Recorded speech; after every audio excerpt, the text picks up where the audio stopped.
Hello world. Welcome to OnlyFillers Podcast, the DLC to your video game. I'm LDJ, and with me it's always Steve, aka Sausa TV, aka the real life old man yells to a cloud. What's up, fish?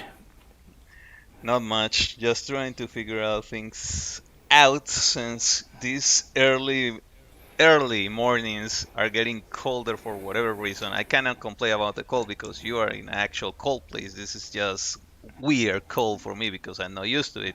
But it's fine, it's fine. We're gonna talk about a little bit of games here for a change. Who would have guessed that? But the idea is to share a little bit of knowledge or experience that, well, we all know we don't have the time to play everything we want. We have to choose, and why not get some decent recommendations in the process? Okay, cool. Anything new going on in your video game lives? You're playing Horizon, you're playing Fortnite. Everything good? I have an Enjoying? issue with Fortnite lately, I guess, because I it came to my hands due to extensive farming and slow farming process of just getting V-Bucks for free. So like I save V-Bucks for I don't know like a year or so. So I got the battle pass and I'm been trying to complete it as much as I can without going crazy because I'm still trying to play other things. Mm-hmm. So I'm slowly but steadily getting there. Almost done, but I don't know. It's just weird. And I'm also trying to get my skin of The Witcher in Fortnite, which is coming soon. It's not out there yet, so I'm working on that. But also Horizon. Horizon is fun. It's the Forbidden West, the new one. It's fun. Forbidden West. I still I still haven't finished it. The story is is going there. I don't wanna say much about it because I cannot give my opinion on something that I haven't completed. So we'll see. We'll see. It's not bad, but still I'm in that middle ground where I'm trying to not be judgmental, but at the same time being open to whatever they are throwing at me. Okay, story wise. Any Yeah. fun enemies you have killed lately? What's the hardest one? The Thunder Joke, that's basically a freaking T-Rex with laser guns, and is just I don't have the best gear yet, so if I made a mistake, pretty much one or three shot me in, and it's aggressive. It's aggressive because depending how you approach the fight, it will start raining bombs, Mm-hmm. charging on Thunder you, Joes. or it just now has like I don't know if if he had it in the first game. He has like a laser on the mouth and just start spitting light all over the place. And like, yeah, cool. This is a fair fight, obviously. Yeah, I think it did. Okay, so let's get into subject. Today we have a nice podcast. We're gonna talk about, as you can read in the title, it's games you should play in your lifetime. These are games like we consider like classic, like must have if you want in your library. Or I put it like this to Steve when we were talking about, if you had to recommend an alien that's coming down, like, okay, you have to play, this is the story of video games, you have to play these games. These are some of those that we consider someone new or going into video games, or um, just wanting to get the best of all the, I don't know, the history or the classics also, um, that maybe someone are somehow forgotten because of time, so in some of the cases, but definitely that we consider worthy of being maybe best, one of the best games in the history, in their genre. So we're gonna get started with Steve. You're gonna get started today. So just give us your first one. Well, this is a game that most of you maybe have heard about, but it came to me in, I guess, the perfect time, or at least in the best of times. Because if you are a fantasy lover of these magic worlds or imaginary things or whatever, if you read The Lord of the Rings, if you read, I don't know what else, depending on where you live, you are exposed to different fantastic tales, or even if you like Harry Potter in a way, you must or should at least give it a try and play The Witcher 3: The Wild Hunt. Why? And this is the if you don't know, well, today is easier because you are exposed to the Witcher world in an easier way. Most likely you or have heard of it by thanks to Netflix. And who doesn't have Netflix, or who didn't hear about Henry Cavill playing the Witcher and being kicked out of it, or well, kick with himself. We'll see about what's keeps going with that story, because there's a lot of rumors and things going on, but that's not the point. Whatever. But getting into a little bit deep into it, these are based on books. Books published by a Polish author who created this amazing world, I think. But sadly, the books, well, they were known, but what really exploded or expanded on the books, because it gave a visual on the story, was this game. I heard about it a lot. I always had it on my list, but last year I had the opportunity to play it myself. It has something that is hard maybe for people going into it, because this is a third installation on a series of games. And what happens with that, that it can be a little bit overwhelming when you get into it, because The Witcher 1 and 2, I think they were released only, Witcher 1 was released on Xbox, and The Witcher 2 was released on PC, sorry. And Witcher 2 was released on PC and I think on Xbox. Not quite sure about that. It was a long time ago. Because this game, Witcher 3, is a 2015 title. And when you go into it, well, the game itself tries to give you to take your hand and explain about the world, what's a Witcher, what are the mechanics of it, and if you play the other two, well, you are set. But if you come new, is there's a lot of information, because the books are rich in lore, and so is the game. There are creatures, there's a story, there's characters. Geralt is an amazing protagonist. You want him to succeed in his task. I don't want to tell about the story, because everyone should experience it in, how I say that, in as clean as possible. Why? Because he's such an endearing character. The voice actor does an amazing job. The voice of this guy is like, okay, he sells you on being or what a being a Witcher is. So if you love fantasy, if you love mythology in any way, if you love deep character stories, uh, deep lore, deep magic systems, uh, things that just it's just fun. It's fun. Again, it gave me a hard time at the beginning. I was like, I don't know this game. There's a lot of things I don't understand. I don't I don't get right away. But I said, like, it's impossible that everyone says something good about this game and I cannot find it. So I just sat down. I was like, okay, let's do this. I start reading about it.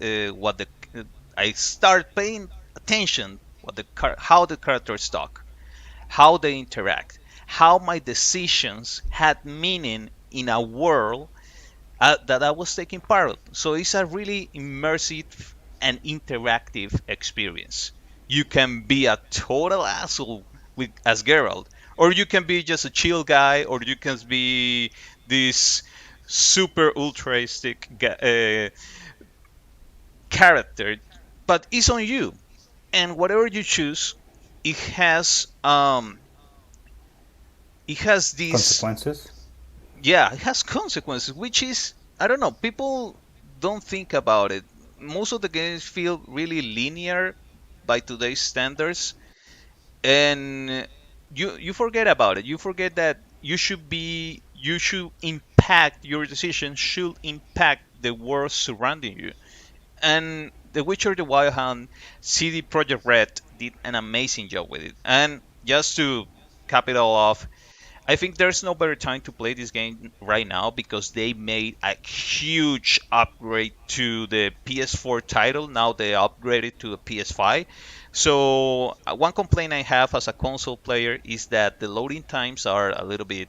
I played it on PS4 before this upgrade because I played last Hmm. year. The upgrade just went this January, I think. Can really be short. It's really recent. So the PS you can get the best of both worlds, like by getting really fast times because it's an open world game, so it's massive. So the console, the PS5, is better suited for this task. Or if you're a PC, you have a decent PC to play it on it, you should also give it a try. No matter where you play it, I'm sure you're gonna enjoy it. You're gonna have fun. Give it a chance. It starts slow, but it goes out with a bang. Okay, good. Yeah, I can definitely confirm that it starts slow. I give it a try. Back, I think it was like 2000, maybe 14. No, it was like 2015, something like that.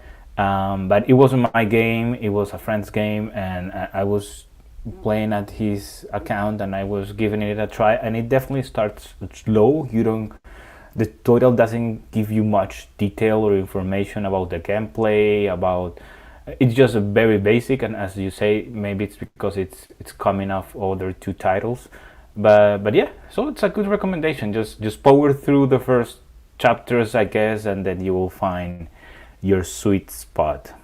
Cool, cool. Low. Okay, let's move on into our next let's say classic game or game you should play in your life, and it's my turn. And for me is just a game that really impacted all media and video games and industry, and it's the Warcraft franchise. And I think I'm making here, I am cheating a little bit because it's just not one game. I'm talking about the Warcraft franchise.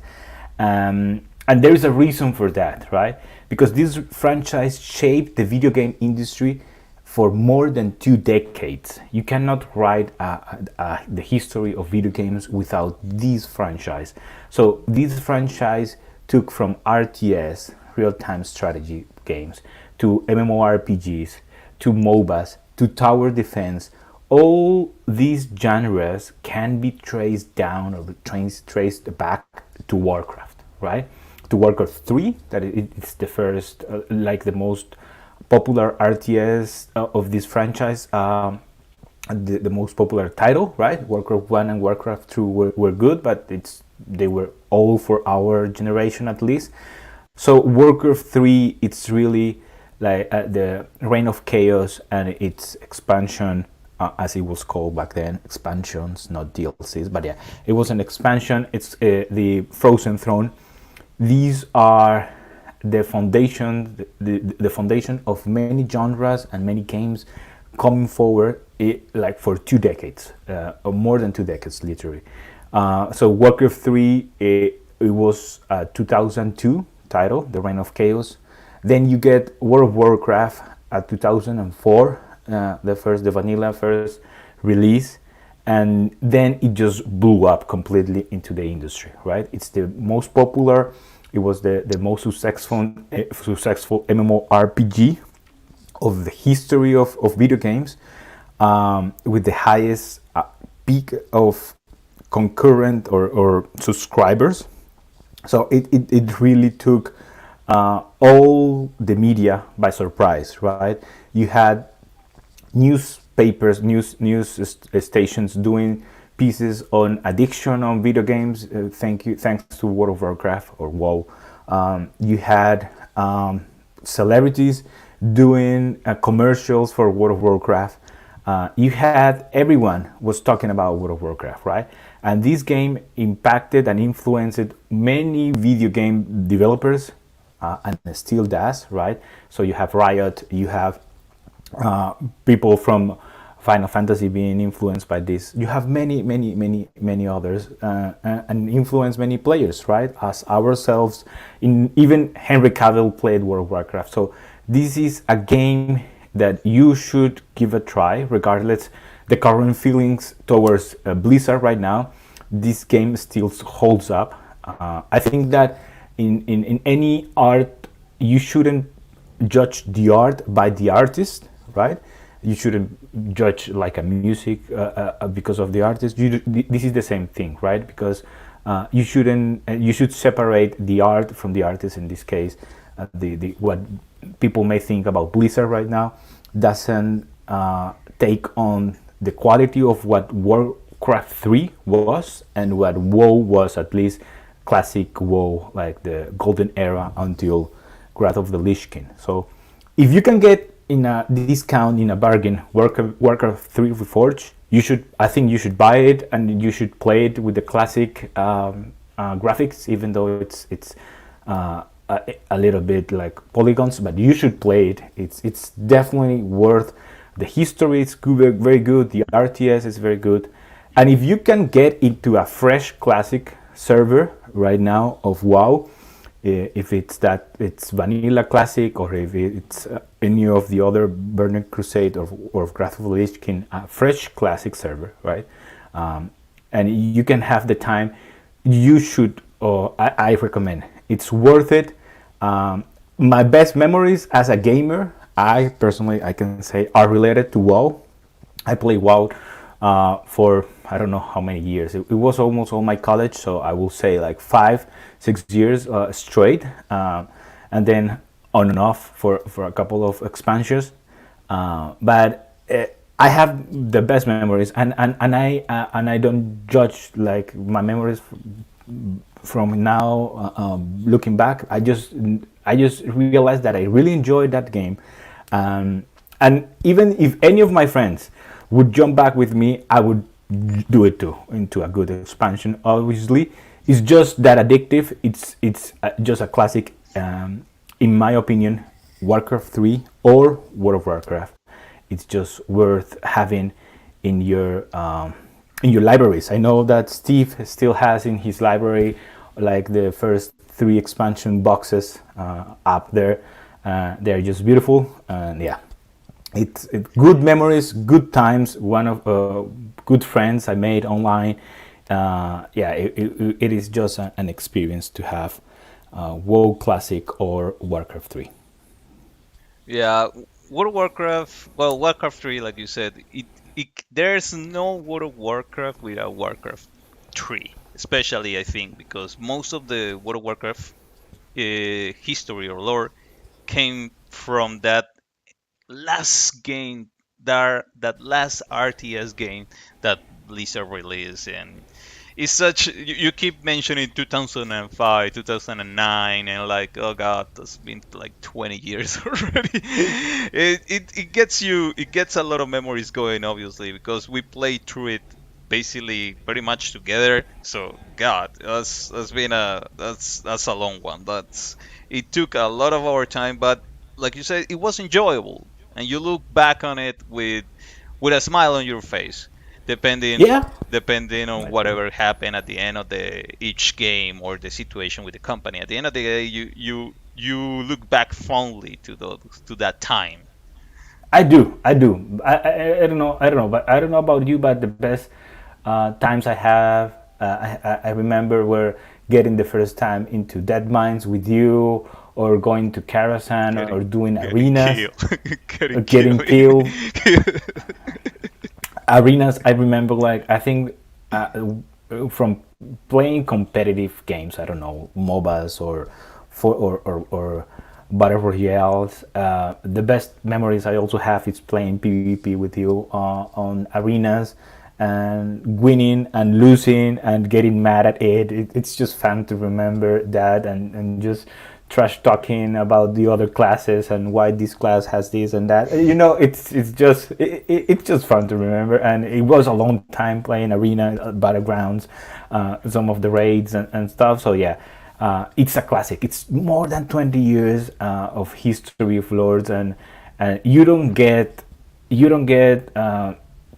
League of Legends if you don't have Warcraft 3. You don't get WoW if you don't have Warcraft 3. You don't get Dota if you don't have Warcraft Mm, 3. You don't get tower defenses. I don't know, mobile games if you don't have Warcraft 3. There's many games yeah. that they just spawn out of this perfect video game in a perfect era, and it just expanded.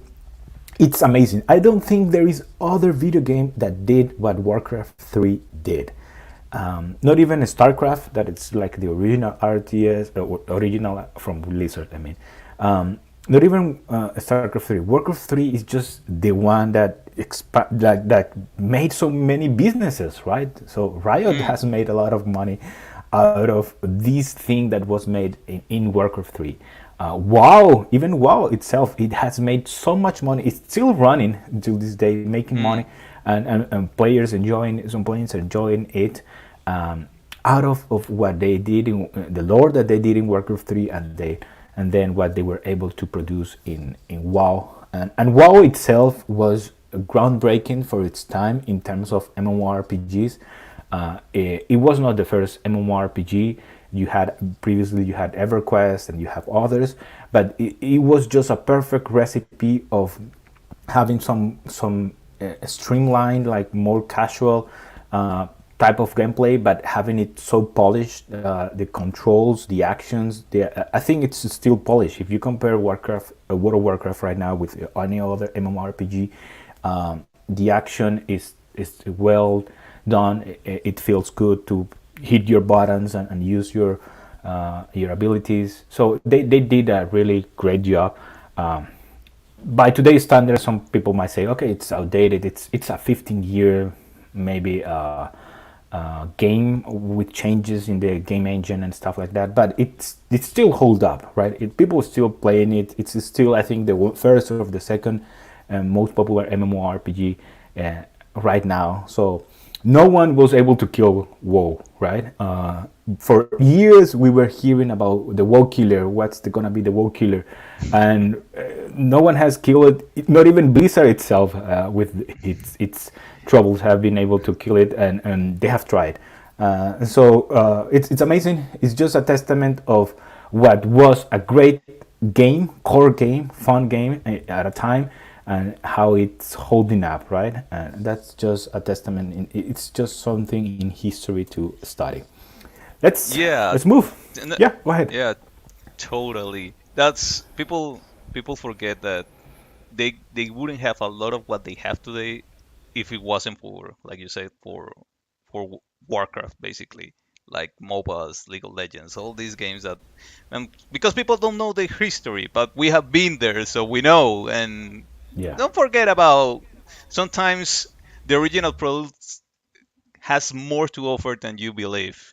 All right, so moving on to the next, I got one which I don't know. I think, or it's my belief, that not many people have experienced it or haven't played yet, or I don't know why. And there's amazing deals regarding this game. You can get three amazing games for $15 if you are lucky. So I wouldn't know why you can get them.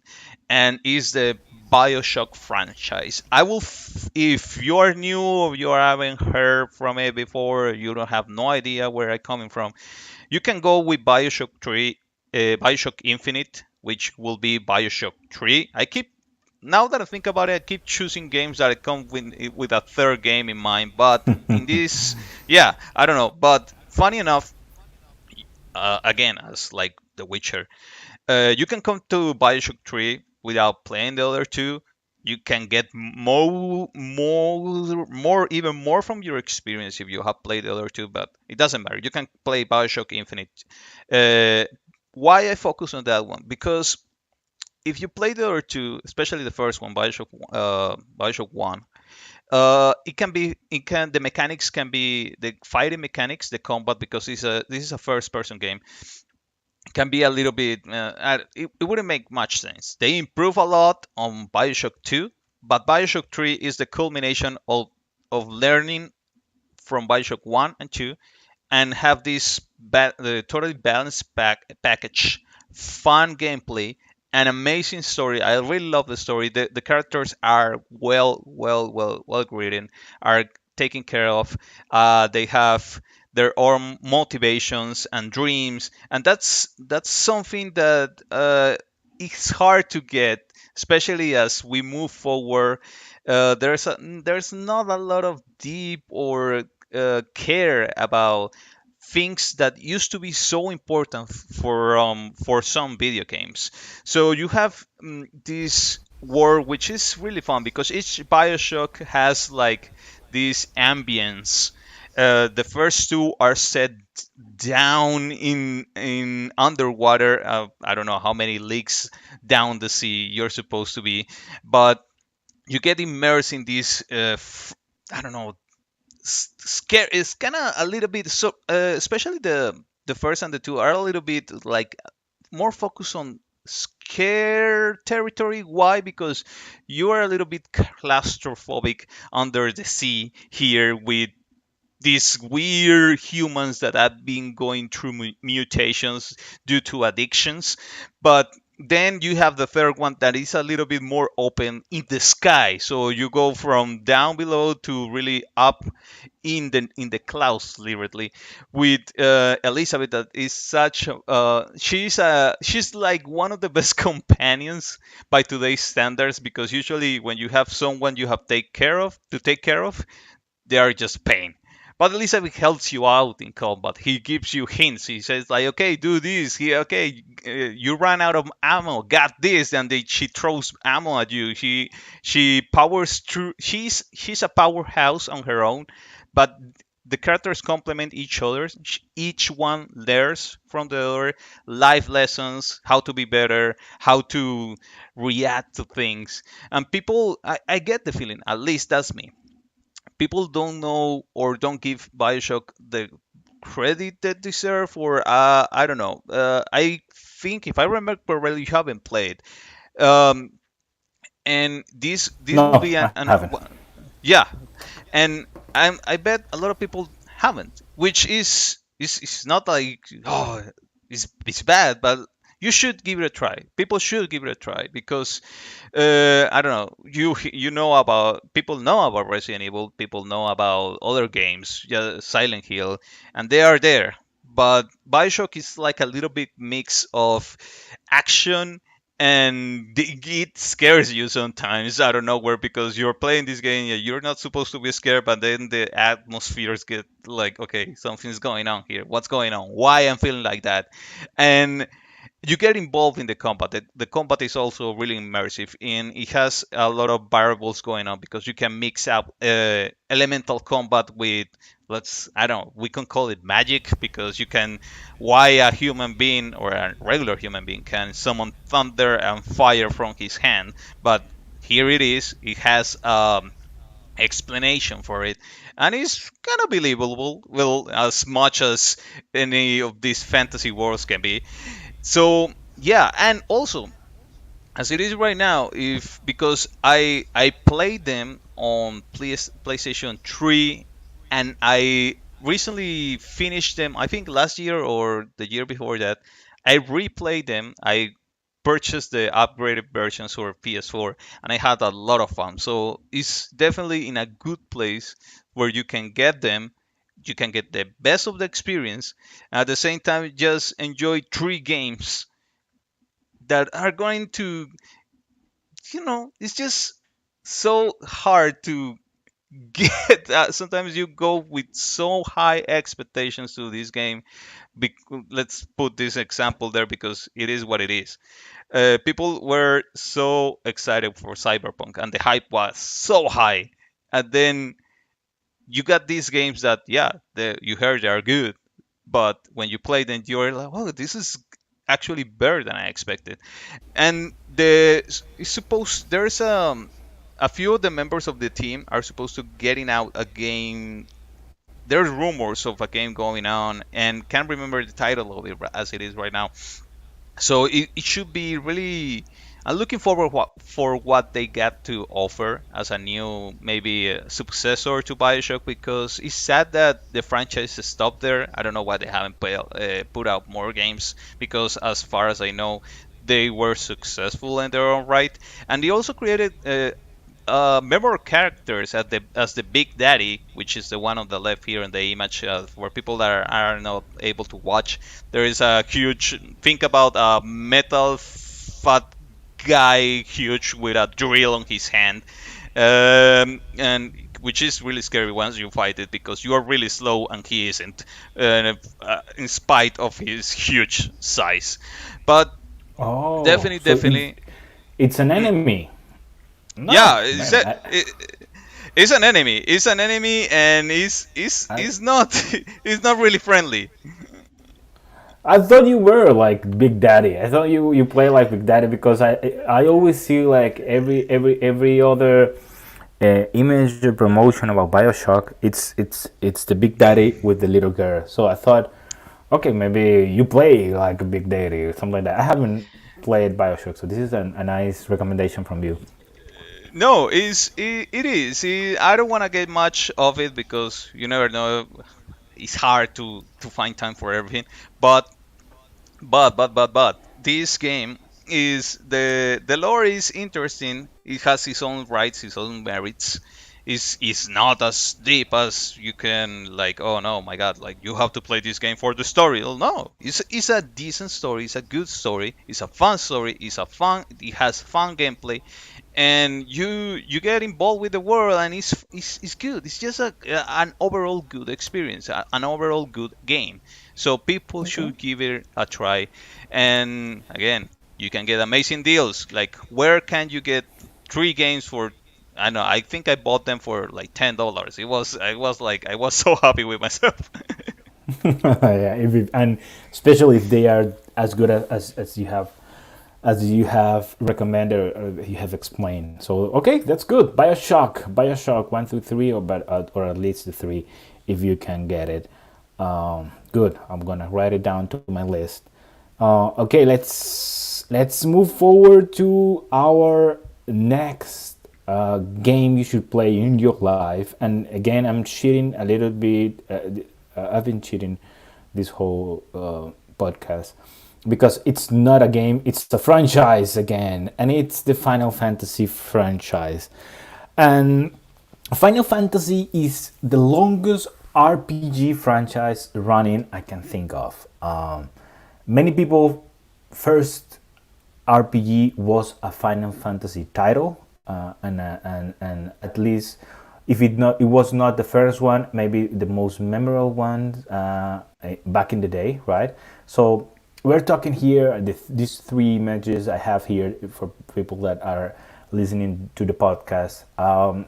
I have here Final Fantasy 7, Final Fantasy 8, and Final Fantasy 10 titles, and these I picked because these one were the one I played, and I think were the one that I enjoyed, and I cannot recommend anything that haven't at least give it a try. And they are just good RPG games, right? So back in the day, Final Fantasy 7, this is a 1997 title, so this is way back. Original was just polygons. You didn't have any voice action or any mock-ups or any actors captures or anything like that. It was just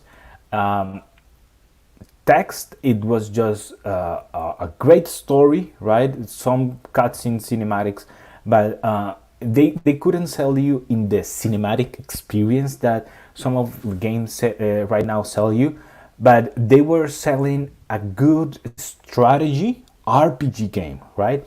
It was, in most of the cases, it was just turn-based combat system thing, and you had fun even with a turn-based system, and that's amazing. Made me blow. It's shocking for people in 2023 to play a turn-based system or game.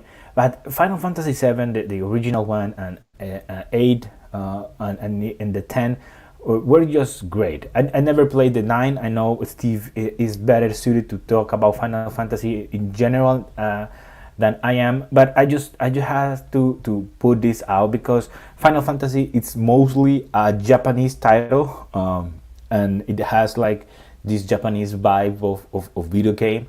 And even though some of the titles are famous here on the West, not many people have played it as much as one would hope, and there's still people that are coming into the franchise. So I would recommend picking up Phantom Fantasy VII if you can, especially because there is the remastered version, and you're gonna get the second part this year. So it's a perfect time to pick up Final Fantasy as a genre, as a franchise. You're also gonna get Final Fantasy 16 this year, so you can wait on that a little bit. And the other ones are just great. I remember, for example, Final Fantasy 10, in my opinion, has one of the best mini games in video games, and it's not even a mini game, even though it's technically a mini game because it's not the game you're buying, but it has a game within the game where you can play like this water soccer style game, and you can pick your characters and your strategy, and it was really fun. I remember playing it on college, and you just sometimes you just wanted to play that water soccer game, and it was just enough. And what also you get out of Final Fantasy are great characters in almost every one of the good ones, at least. You get great characters, not only the main protagonist, but also like the other characters that play a role in the story and in the RPG system. You get great RPG system. I think the materia system is most likely one of the best RPG systems out there even to date, because you get the weapon, okay, but you also get these little balls that you can configure, and they have attachment, and they have synergies, and you can configure them as you like, and you can use your different characters. Usually you have 3 on battle, so you can specialize one in a type of attacks, or one for healing, or one for tank. You can mix and match with your style of play. If you wanted, you can have all 3 be really offensive if that's your thing, or you can have them specialize in different things. So it's just a great, and I think it's a deep immersive experience in these titles. And Final Fantasy, it's gonna continue on as a franchise, I believe. Even though the latest ones haven't been so good received, I think as we talk in our first episode, I think Final Fantasy 16 is gonna come out good. But other than that, you have Final Fantasy 7, Final Fantasy 8, and 10 as my picks as video games you should pick up and just give it a try. You are the expert, man. Let's Final give it. Fantasy Final Fantasy is an amazing franchise. Is there and still there, and I think it's gonna be there for whatever time is gonna exist in our lifespans, at least. Because, and many people say, well, my first Final Fantasy was Final Fantasy 7. I can't remember when I played. I think I played in 2000 whatever year. My first one was that. Then I played the 8. The 8, I didn't like it that much. The combat system on the Final Fantasy 8 was really weird, and by today's standards and people trying to analyze it, they say it didn't make much sense, and you can really exploit it in a real way. It was a mix. Some people love it, some people hate it. I was in the later. Um, Final Fantasy 9. it was amazing. I really love Final Fantasy IX. It has a lot of heart to it. You didn't get the chance to really play it, if I remember correctly. It's that I didn't. It's just let's explain something because we haven't, right? Maybe someone is not familiar with Final Fantasy. Final Fantasy titles are not connected necessarily within Mm, each other. So seven, it's not the same story as eight. It's not the same world as nine as 10, and they are very different, right? And so Final Fantasy nine was portrayed as this medieval times RPG, right? That I didn't dig at the time, so it was like these cute little characters with wizard hats and stuff like that, and like in a lore that I didn't really enjoy because coming off Final Fantasy 7 or 8, mm. they were more like industrial, like Modern pseudo approach. future, Mm, yeah, modern approach. But 9 was way back. So one of the good things I believe of Final Fantasy as a franchise is that they are not connected. So you can pick any mm. title and you won't feel like you are missing something. You can pick the 10 and you can play the 10 and that's it. That's the story. You get introduced to the characters there. And the same with the 9, right? And you were talking about the Mm, 9. So you enjoy that. It's really heartfelt, you were saying? mm. Yeah, is such. That's the funny thing, because I was introduced to Final Fantasy in the same way you were, to the modern aspect of it, or at least the modern vibe with the future and cyberpunk kind of thing. I don't know. So that's why Final Fantasy IX, and the irony here is that Final Fantasy IX is the closest to the original Final Fantasies because it's set in the medieval times. So you play Mm-hmm. the before the seven, all are like that, like in a world without machines, or at least Mm-hmm. machines are getting introduced to it. But it's Like really Final good. Fantasy Tactics, right? Like Final Fantasy Exactly, Tactics. exactly. That's another title from the Final Fantasy franchise. It's not like how they It's a call good it title. main titles, because the main titles are the one, two, three, four, five, six, seven, eight, 10. But there's other franchises like the Tactics, which are they have a lot of deep combat and strategy involved to it, as its name involves. But a lot of people say that even Final Fantasy VI has a better story than the seven, but I tried to play it, but I never got into it. And if you play today, it will be so weird because if Final Fantasy VII, the original one, looks outdated, then the 60 looks even weirder. So we should, but still, every Final Fantasy game, you have at least you gotta get into this mindset. There's gonna be at least a 60 to 80 hour playthrough, and that's a lot of commitment by today's, I don't know, average 40 to 60 hour games, because well, we are adults, there are things to be done, and we cannot sit around play games all the time, even if we want to. Um, but and there's another thing that Final Fantasy IX had against it, and it was that it was the last title released on the PlayStation 1 cycle of life. So Okay. they released Final Fantasy IX at the end of the PS1 cycle, and they were already Mm-hmm. introducing PlayStation 2.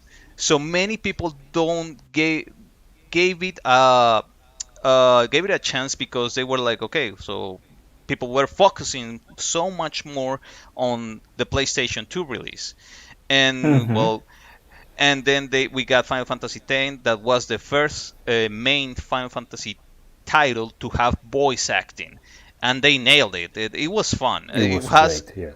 it has its up and downs with some of the characters, but as an overall, it's a great game, obviously. But yeah, Final Fantasy IX had that against it. Today you can play it wherever you want: PlayStation 4, PlayStation 5, Steam.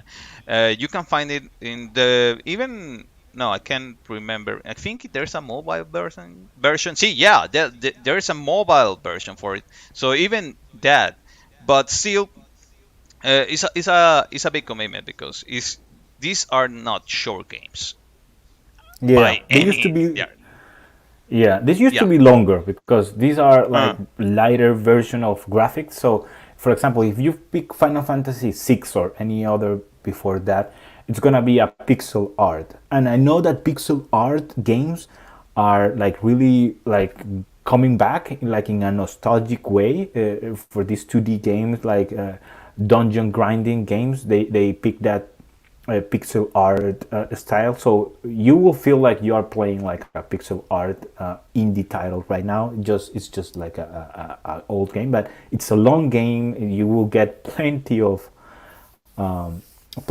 hours, as Steve is saying. So you will get 80 hours of gameplay with a good with good characters and with a good strategy and RPG system. And I think that's the core difference. And you gotta and that's why I picked it. They were more focused in strategy and RPG back then than it's on action, and it's okay. The times are more modern right now, but you will get a lot of time out of those games. So yeah, if you can pick it on Steam on PlayStation or even mobile on a bargain, it's just one of those games that are fundamental to the story of video games as an industry, I believe. Final Fantasy. Okay, Indeed. let's move. Let's move to your next one. Well, my last recommendation, and I guess if you look at it, it's one of the weirdest, but it's a weird game. I when I played it, I knew it was good. I heard good things coming from it from a lot of sources. But when I played myself, I was like, okay, how did they do this? It takes to I think it's a love letter to video games as a whole because it's one of the well, I think if looking back at the list, it's one of the most recent titles I believe we got here in your list and in my list. But the way I want to sell this game is that this game does something that no other game does, or at least don't take the time to do, and is that they keep introducing as you play the game. I started playing myself, and I was like, oh, okay, so this is how it's going to be through the whole game. That this is the mechanic that is going to be. But as you keep playing, they keep introducing new gameplay mechanics, but discarding old ones.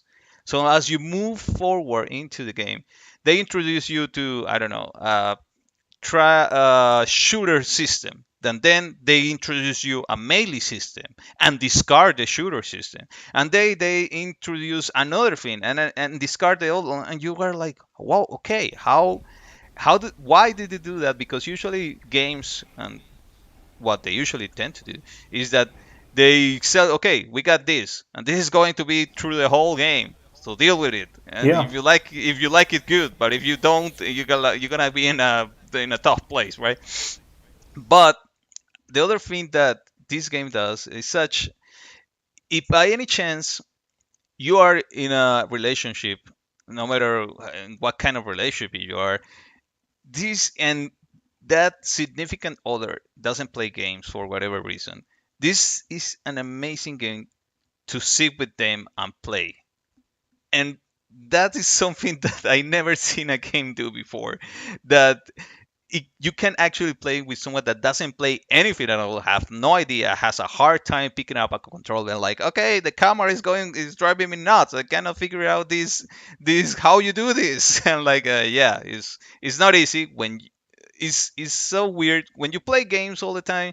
It's so weird to look at someone that doesn't, and like, why can't you not do this? And like, because you gotta think that you have years of experience or even a decade of experience playing games. So for someone to out of nowhere trying to pick up on you is really hard. But this game is really friendly for that. And another thing that is really, I think, important as a game is that it does something that games used to do that I don't know why they stopped doing. It gives you the chance to experience a good game with someone sit next to you. which is so weird. It's such a great co-op experience that I think one of the well, Nintendo focuses a lot of that on playing with people around you. But Yeah, other sure. cons, yeah, that's the main sale point on Nintendo. You think about it is people okay gather together and play like when we play Mario Party with your sister and all that. Is focused Mm-hmm. on that couch experience next to you, the person next to you. And this game is I think it's in PlayStation. I don't know if it's in Nintendo, but I know it's on computer and it's for Xbox. It's it's on. I'm reading here. It's on PlayStation, Xbox, and PC. It's not on Nintendo as this Ironically, article. it's not on Nintendo. If we look at that, that's really ironic because it's an EA game, which is one of the weirdest things because EA for me is just FIFA. And that's it. But it's an EA game, and it sells you on the nostalgia of playing with someone next to you and just having fun, which is something that it has been lost in this modern day because the internet pretty much, yeah, we are all connected and we can play whenever we want. But for people forget or keep forgetting at least that games began like that with someone on your side playing with you, and if they mess up you could hit them like, yo, don't mess up, keep it up. And Hmm. that has been lost, and In a way, is like, yeah. yeah, in a way has been lost because now you can scream at your pal wherever you want, but it's not the same. um or you cannot trash talk them. You're like, really, you did that? Like, why? You mess it up there, why? Yeah, I That think was the win. Hmm, it's mostly because of the camera, right? So as hmm, game progressed and the camera became like first person hmm, or third person, it became harder for developers to have two people playing in the same screen. So hmm, some of them decided to split the screen, which it sucks for everyone. And others, they just decided to remove it completely, the couch co-op experience, because the camera didn't work with that experience. So it got relegated, I think, to only video games, like sport video games, where you can, or stuff like that, where you can have like a zoom out camera and you can watch everyone at the same time, let's say. Yeah, like a top down, something like that, or something like Diablo style, that you are looking at three at the, yeah, like a, it's called like a isometric view, so you can see all characters moving at the same time. And we lost it on the main titles, right? So I think like hmm, I don't know.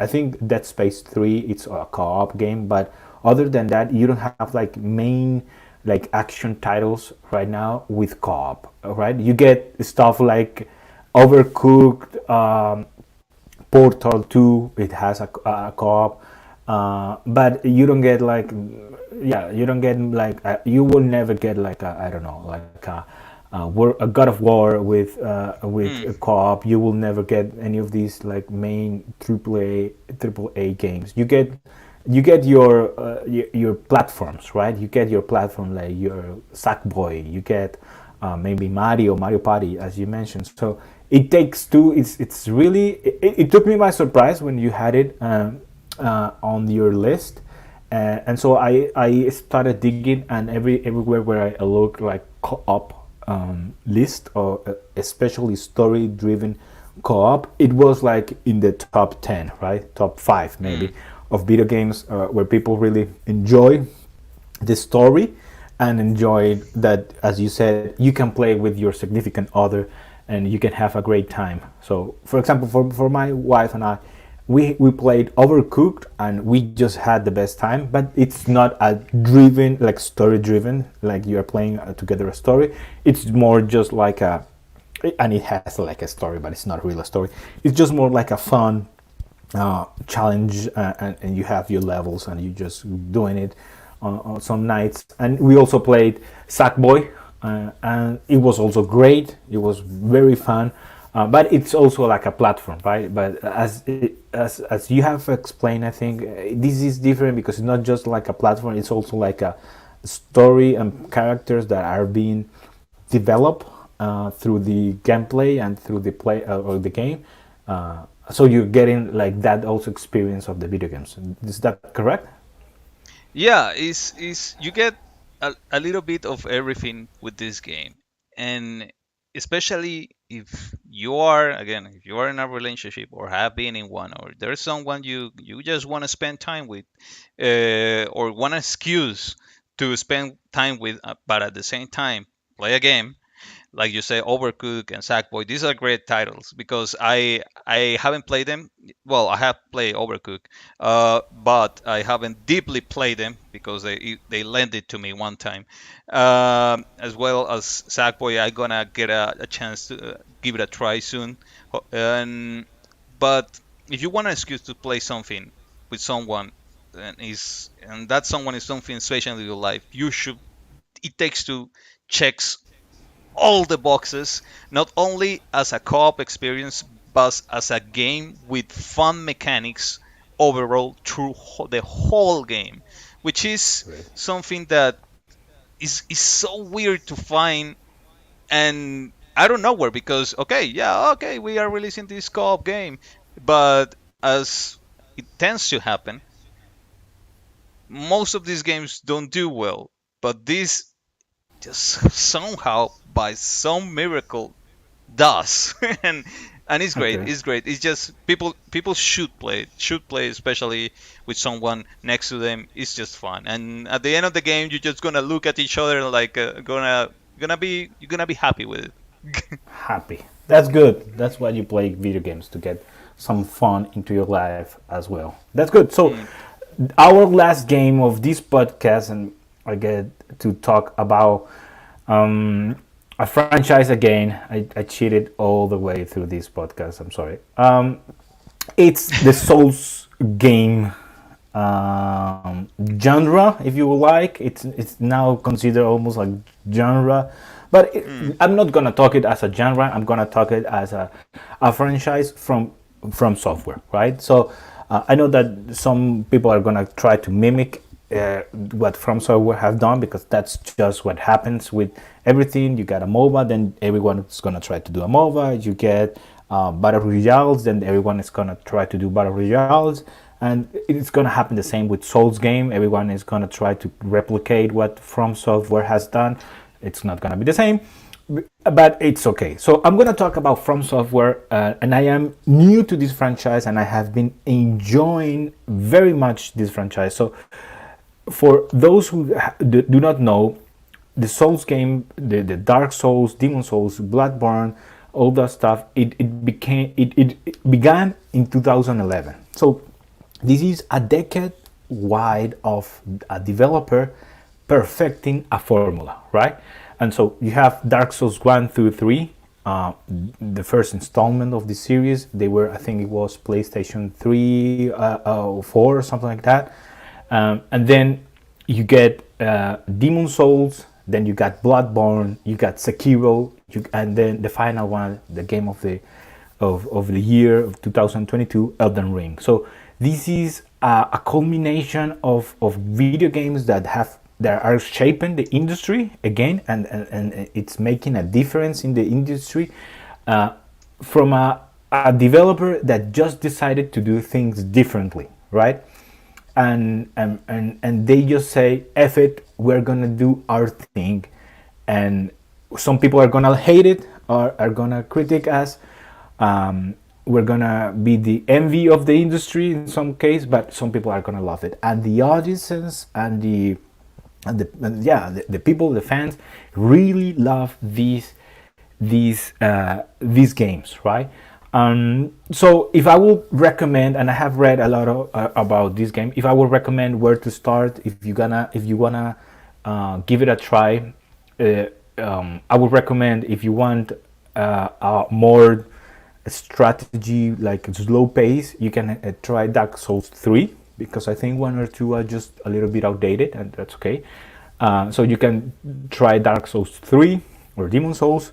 If you want a more fast-paced one, you can try Bloodborne, which is the one I've been playing, or Sekiro, which it's considered by most people the hardest of the genre. It's the one where with samurais, and if you want a more open world, you get your Elden Ring. So you get like everything. You can choose what you really want, and then you can try it. And one thing I have read, like, and you hear most about these games, is that they are hard, right? That's all that people like coming into the video game and say, okay, this game is hard, this game is hard, this game is hard. But what I can tell by playing Bloodborne is not that they have made this game hard for hard's sake. It's not that, because this game do not have like an easy or normal or hard mode. It's just one difficulty. What I have found is that these games, they value information more than you would think. So people say, no, you just gotta get good. Yeah, you gotta get good, but you gotta solve a puzzle in Souls game. At least Bloodborne, which is the one I've been playing, it's and what I've seen from the others, games are puzzles. These games are puzzles, and you have to solve the puzzle of how to defeat your enemies. So if you are thinking on coming on this as okay, no, this is just a slash and hack, I'm just gonna spam my buttons until I just defeat all enemies and I'm gonna win. This is not that game. You need to pick up the information everywhere where the game has thrown out. And I think that's why it doesn't have like a linear story, is because if they did a linear story, then they will be solving the puzzle in some way for you, right? You need to read, and people don't read. That's just a defect of our society. You need to read the items you pick. You need to read the dialogues or listen, because they have voice action. The dialogues with some of the NPCs, and you need to pay attention, as Steve said, for example, with The Witcher 3. You need to pay attention to what they are saying, and then use that information to understand how to defeat the bosses. So the information you are getting is not just for the lore, it's also for the gameplay, right? And then you will understand, okay, if I am facing a beast, then I need to use fire, or I need to use serrated weapons, or some enemies it's just better to do not approach or just ignore at the beginning, or go around them and then get some more information, right? And dying is part of the game, which is really interesting. Is really amazing, because dying is not just they want you to see that you died and feel bad. They want you to, every time you die, just like a roguelike experience, for example, with like these rogue titles like Returner or Enter Gungeon is the name, right? Enter the Gungeon. Enter the Gungeon. They want you that every time you die, you have to gain a little bit more of knowledge. That's what you are really getting every time you die, and that's what you should feel like in this game. So every time you die, you have to think, what did I learn? Okay, I learned that I cannot do this. I learned that maybe this is better this way. Let me try it that way. And just like Enter Gungeon or Returnal, you use death as a means to improvement and a means to evolving. So I have been enjoying this Bloodborne. It's the one I have been playing, and I think you cannot rule out, give it a try, right? Some people try to get away these video games, just saying, oh, this is hard, this is just hard, this is just for people without lives and people who are gonna grind the hell out of them, or people that have like the dexterity of, I don't know, a cat, and they have like cat reflexes and stuff like that. No, I don't have any of those reflexes. I don't have. I've been playing my whole life video games a little bit, but I am no way, shape, or form a pro player or someone that is gonna go toe to toe with these guys that speed run this. You don't have to speed run it. You can just take your time and enjoy any of this video game. I have watched a little bit of Dark Souls 3, for example, gameplay, and it's older, right? It's okay, it's older, but you can enjoy it, right? So you can just pick and choose what you want. If you want a more fast paced one, or a strategy one, or you want to jump into the open world with Elden Ring. And if this video game they have, or they are shaping the industry as they have been doing for more than a decade, it's because of something, right? There is a reason, right? If Mm. people love this video game, and you can hate it, not every video game is it's for everyone, but you Mm. have to experience it for yourself and understand, just as Steve said with The Witcher, you have to experience these video games for yourself and understand why people do love this video game so much. And so far I think I have been doing so. I am 5 for 17, as I texted you yesterday on the buses on Bloodborne, and I hope I can maybe finish in the month or so, coming month or so, and just enjoy myself dying. But you know what? As I told you the other day when we were playing Fortnite, I am dying more in Fortnite than I am dying in Bloodborne, which is Yeah, funny. Fortnite Um, can be a little bit aggressive sometimes. Sometimes, yeah. So it's not that like I am dying more in Fortnite, like in Bloodborne, than in any other video games. I am dying more to these really good kids in Fortnite. But yeah, it's a doable. It's Bloodborne. It's a doable. It's a great game to experience. Even though Bloodborne is it's a PlayStation 4 video game, right? So the graphics are Mm. not gonna be the best one, but it's still good, right? And one thing with graphics in general, with all the video games we have spoken about, because we have spoken about old video games like right, like BioShock, on Witcher, and Warcraft, and Final Fantasy, is that really the graphics don't matter as much as you think, because what matters the most is if you're having fun, right?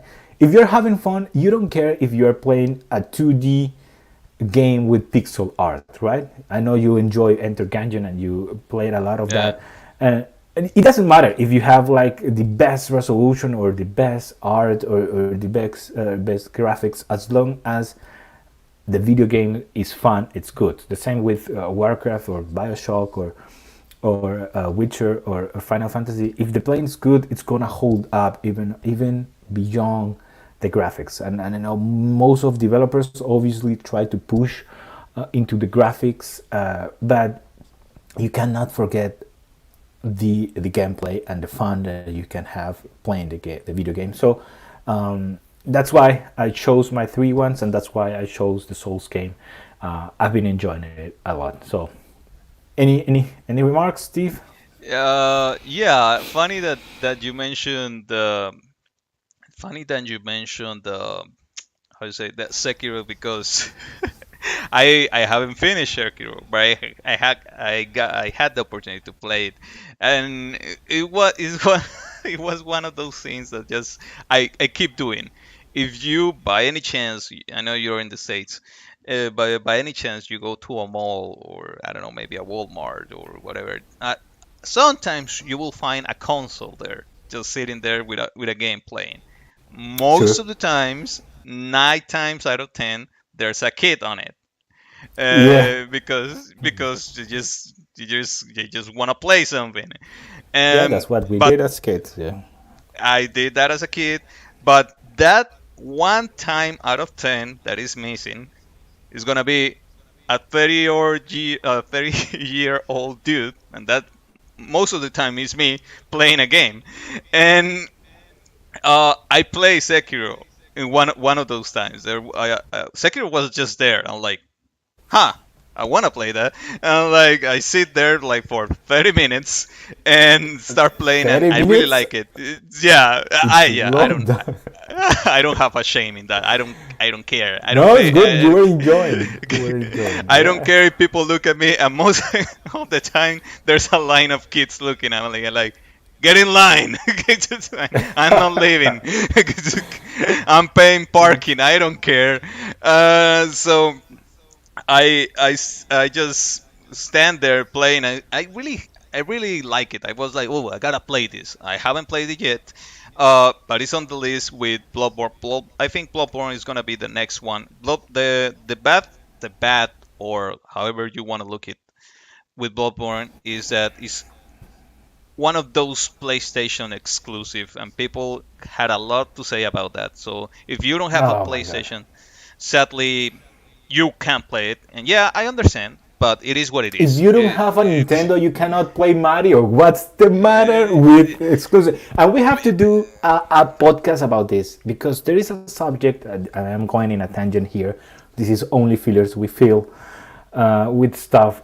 Um, People on internet are having these debates about Microsoft buying Activision and PlayStation complaining to the FCC, and we have to Hmm. talk about that because now people are taking that as being, oh, so PlayStation is complaining of to Microsoft having an exclusive in Call of Duty, then and look at them, they have exclusive in other places.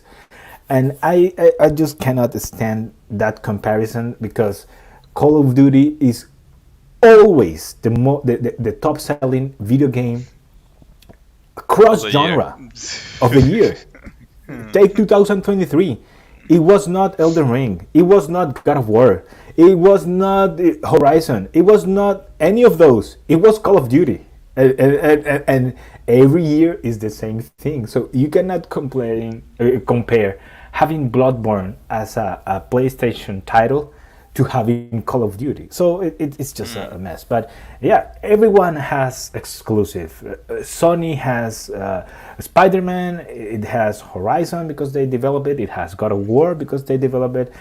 Just as Nintendo has Mario and has Zelda and And has Pokemon. but th- That's but that yeah. has been stopping. The one that been the because now, well, it's gonna take some time. But we all know that God of War is going, Ragnarok is going to be on PC It's because gonna be on PC. It's not gonna be on yeah, Xbox, but it's gonna be on PC. Yeah, it's gonna be on PC. Eventually, I don't know, maybe in a year or two. It is what and, it is. If you have a and PlayStation, that's you're gonna smart. get in the front of the line to play it. Yeah. But hey, but you're gonna get there eventually. Nintendo is the one that been is it has been close to that deal at all. They just you either buy our console or you don't play our games. That's it. Yeah. Because unless you go through illegal means and could No. play on an emulator or whatever, that's on you. If you like that, that's fine. Whatever you play your games, whatever you can find them. But So you yeah, were saying Bloodborne is on your list next, maybe Sekiro as well. Yeah, you will see. yeah, Sekiro I looks would good. like. Yeah, it's good. The people you mentioned that it was one of the hardest, and I can think why it is, and I have the So reason for it. I have read like and seen like YouTubers and people that have played this game, and when they make a list of the hardest of these video games, they always have like Sekiro one, Bloodborne second, and then maybe Elden Ring, something like that, right?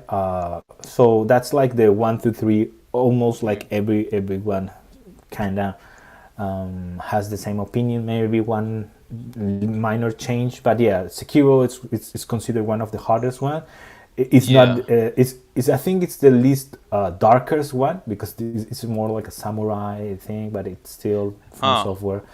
But it looks good. Yeah, It looks the deal with compelling. Sekiro is that it's not that flexible as the others because in Sekiro you only get one weapon and that's all you get, and you get skills on that weapon.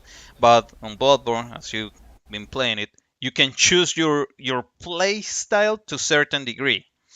Depending on the weapons, it changes Yeah. your attack animations and all that. And And Elden El- Ring is the most open one because you can be whatever you exactly, you want, can be and whatever you want, and you all can everything choose. works.